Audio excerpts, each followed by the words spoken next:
Last week, Cyber Ninjas CEO Doug Logan declined a request from the U.S. House of Representatives to go ahead and testify about what really happened with that Arizona ballot audit. And instead of going to Congress like he should have done, he decided to go on a right-wing podcast and complain about the fact that he is getting death threats from Trump supporters. Now, I don't know about you, but that kind of seems to me like maybe that should have been in the congressional record instead of on some right-wing, election fraud podcast. But sure, Cyber Ninja CEO Doug Logan said during this podcast that he is out of the business of conducting ballot audits, not because of the left, he said, but because of the right.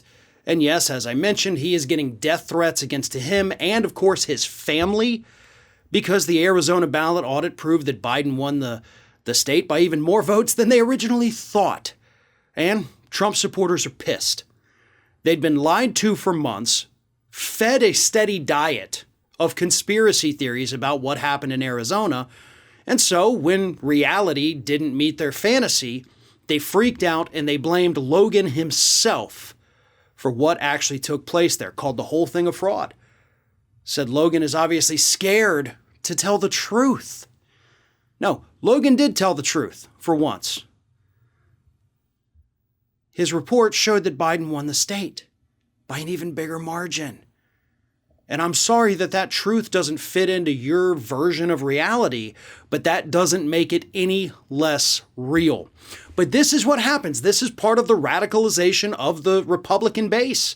When you feed them nothing but lies, when you tell them that what is real is not real, when they are confronted with that reality that clashes with everything they hold dear, they panic, they freak out, they get angry, and in many cases, they send death threats, just like they have against Republican Georgia Secretary of State Brad Raffensperger and his wife have gotten death threats from these Trump supporters, furious that Raffensperger wouldn't overturn the state's election results and give it to Donald Trump.